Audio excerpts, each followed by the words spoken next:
Hello friend, this is Sumit Goyal. Welcome to our channel. मैं आज विक्की रॉय के बारे में आपको बताने वाला हूं। तो इससे पहले अगर आपने अभी तक इस चैनल को सब्सक्राइब नहीं किया तो प्लीज़ सब्सक्राइब कर दीजिए और इस बगल में जो घंटा है उसे भी दबा दीजिए।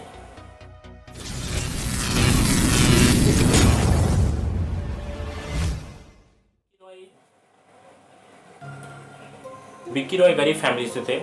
उनके फादर का सपना था कि वो 10th क्लास पास करें, तो इसके लिए उन को उनका नाना के वहाँ भेज दिया जाता है। तो उनके नाना बोकारो स्टील में जॉब करते थे, तो वहाँ पर उन्होंने रहा।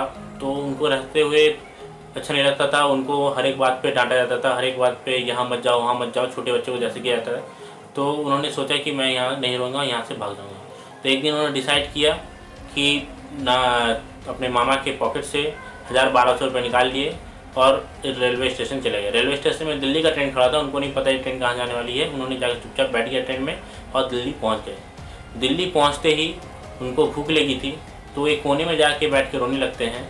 और 2-3 बच्चे हैं जो उनको लगता है कि देखा कि यार ये तो हमारे जैसे ही है, तो चलिए जाके उनसे पूछते हैं कि क्या बात है। 2-3 बच्चे जाते हैं, उनको पूछते हैं कि क्या तुम घर से भाग के आए हो क्या? तो उन्होंने कहा हाँ, चलो तुम हमारे साथ। और उनको लेके जाते हैं सलाम बालक में। सलाम बालक ट्रस्ट बना था जब 1988 में मीरा नायक का एक मूवी बना था सलाम बॉम्बे बोल के। उनके सक्सेस के बाद सलाम बालक ये ट्रस्ट बनाया गया था। तो उनको वहाँ लेके जाते हैं और जाके उन्होंने वहाँ रहते हैं। तो उनको बहुत सारा सामना करना पड़ता है कि उनको भी यहाँ मत जाओ वहाँ मत जा करते थे, घर में मतलब रखते थे, बाहर नहीं निकलने देते थे। तो उनको यहाँ पसंद नहीं आया। 1-2 दिन में वो वहाँ से भाग के फिर से रेलवे स्टेशन चले जाते हैं और जाते उन्हीं लोग से मिलते हैं। बोलता है कि मैं तुम्हारे साथ रहना चाहता हूँ, मैं वहाँ नहीं रहना चाहता हूँ, तो तुम लोग जो करते हो मैं भी वही करूँगा। वो बच्चे क्या करते थे, रेलवे के बोतल डब्बे कचरा ये सब वो क्या करते थे, रेलवे प्लेटफॉर्म के जो साइड में जो बोतल गिरा रहता था उन बोतलों को वो ठंडा पानी भर के जनरल बोगियों में बेचते थे। वहाँ बेचते तो थे, लेकिन सबसे बड़ा बात यह है कि उनके लिए उनको पैसा नहीं मिलता था, क्योंकि हर एक प्लेटफॉर्म में एक दादा रहता था। वो बोलते थे कि इतना बोतल तुम बेच के पैसा मुझे दोगे और मैं इसके बदले में तुम्हें 3 टाइम का खाना दूंगा। तो वैसे ही उन्होंने 5-6 महीना काम किया वहीं पर। और उसके बाद उन्होंने सोचा कि इतना घर से इतना दूर आए हैं और अभी तक इंडिया गेट नहीं घूमे। उनको घूमने का बहुत शौक़ था। तो उन्होंने वहाँ रेलवे स्टेशन से छोड़ दिया और जाके एक रेलवे स्टेशन के सामने कुछ दूरी पे एक होटल था। वहाँ पर होटल में जाके उन्होंने एक जो दुकान का मालिक था उनसे बात किया कि भैया क्या मुझे काम मिल सकता है? तो ठीक है, बर्तन धोने का काम है, क्या तुम करोगे? तो उन्होंने कहा ठीक है। वो रात को 10 बजे 11-12 बजे तक सिर्फ बर्तन धोते थे, 12-13 घंटा बर्तन धोते थे और सुबह 5-6 बजे उठ जाते थे, फिर से बर्तन धोना चालू होता था। दिल्ली में ठंडी बहुत ज़्यादा होती है, तो ऐसे में उनका हाथ क्या होता था, फट जाता था, खून निकलने लगता था। उसी में एक सलाम बालक का ही एक वॉलंटियर आया और उन्होंने पूछा कि क्या नाम है तुम्हारा? तो उन्होंने कहा विक्की रॉय, क्या तुम मेरे साथ चलोगे? और फिर वो उसके साथ चले जाते हैं। सलाम बालक का ही एक ट्रस्ट था, सेकंड ट्रस्ट था, उसमें उनको लेके जाया जाता है। तो वहाँ वो रहते हैं और रहने के बाद उनको लगता है कि 2-3 बच्चे स्कूल जा रहे थे, उनको देख के लगता है कि मुझे भी पढ़ना है। तो वो वहाँ के जो केयर टेकर थे उनसे बोलते हैं कि मुझे पढ़ना है। तो वो बोलते हैं ठीक है, तुम्हें पढ़ना हो तो यहाँ पर तो बड़े बच्चे को रखा जाता है, तो तुम पढ़ने के लिए अपना घर बोल के एक ट्रस्ट है, तुमको उसमें लेके जाते हैं, तुम चलो उसी में। तो फिर उनको वहाँ से ट्रांसफ़र करते हैं अपना घर में। वहाँ पर वो क्लास 6 से पढ़ाई अपना स्टार्ट करते हैं और 10 तक अपना पढ़ाई कंप्लीट करते हैं। 6 से उनका परसेंटेज अच्छा आता है, 80-90 अबव आता है, लेकिन 10th क्लास में उनको 80 परसेंटेज आता है, 48। तो वहाँ के जो केयर टेकर थे उन्होंने कहा कि तुम्हारा परसेंटेज बहुत अच्छा नहीं है, तो तुम एक काम करो, कुछ अलग कोर्स करो जो तुम्हें पसंद है। जब वो सलाम बालक में थे तो एक फ़ोटोग्राफी का एक एग्जीबिशन रखा गया था। जो वहाँ पर फर्स्ट सेकंड हुए थे उन्हें श्रीलंका लेके गया था और उनको घूमने में बहुत पसंद था, घूमने जाना बहुत अच्छा लगता था।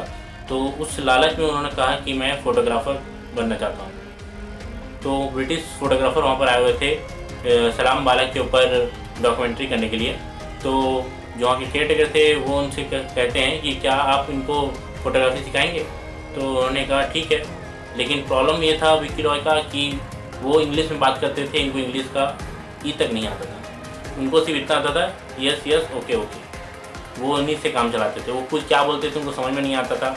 वो उनका फोटो कैमरा का स्टैंड और भी जो सामान होते हैं फ़ोटोग्राफी में, वो सामान ले जाना आना करते थे, लेकिन उनको क्या बोलता था उनको समझ में नहीं आता। वो सिर्फ यस ओके करके चला देते। वैसे वैसे चला। उसके बाद जब 18 ईयर्स कंप्लीट होता है तो सलाम बालक से मतलब अपना घर से उनको विदाई दिया जाता था।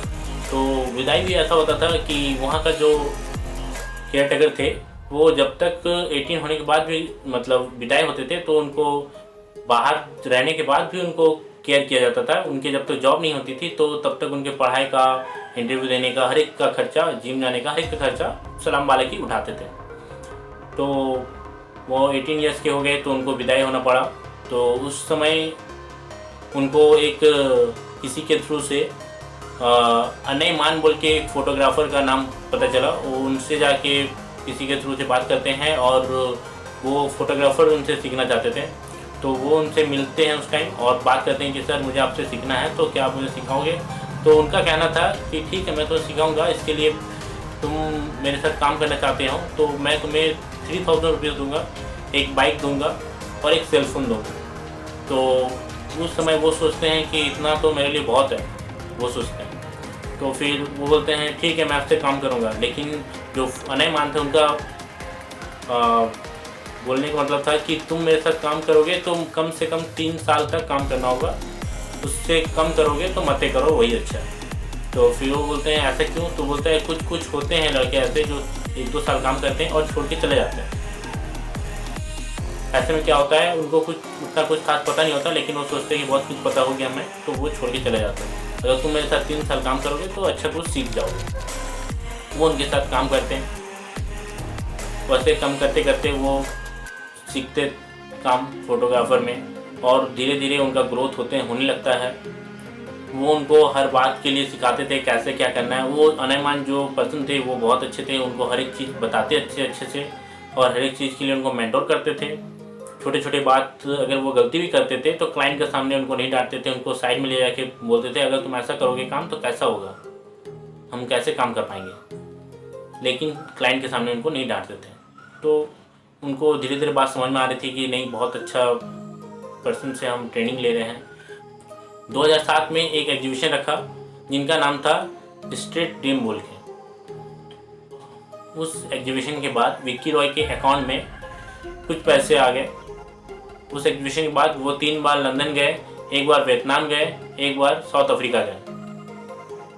2008 में वर्ल्ड वाइड कंपटीशन में वो पार्टिसिपेट करते हैं जिसमें 5000 लोग उसमें पार्टिसिपेट करते हैं और वो टॉप 4 में आते हैं। इनके लिए उनको 2009 में 6 महीने के लिए न्यूयॉर्क भेजा जाता है और WTC के रिकन्स्ट्रक्शन के लिए उनको फोटोग्राफर के लिए चयन किया जाता है। और फिर IPC स्कूल जो कि वर्ल्ड में 2 या 3 नंबर पे आते हैं टॉप स्कूल में से फोटोग्राफर के लिए, तो जो फोटोग्राफर है उनको पता होगा, तो वहाँ पर के लिए उनको एडमिशन करवाया जाता है, उनको पढ़ाई आगे करवाया जाता है। उनके बाद उनको प्रिंस एडवर्ड लंच के लिए बुलाते हैं वकिंग ऑफ पैलेस में, लेकिन उनको उस टाइम ये पता ही नहीं होता है कि वकिंग ऑफ पैलेस है क्या।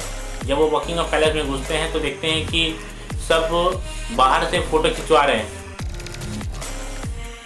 वकिंग ऑफ पैलेस का, और वो अंदर से फ़ोटो खींच रहे हैं बाहर का, तो उनको उस टाइम पता ही नहीं होता है। फिर उनके बाद 2012 में नेशनल ज्योग्राफी में फोटोग्राफी पे एक रियलिटी शो होने वाला था, जिसके लिए ऑल ओवर इंडिया में 8 लोगों को चुना गया था, जिनमें से वो भी एक थे और टॉप 4 में वो उस रियलिटी शो से बाहर आ गए थे।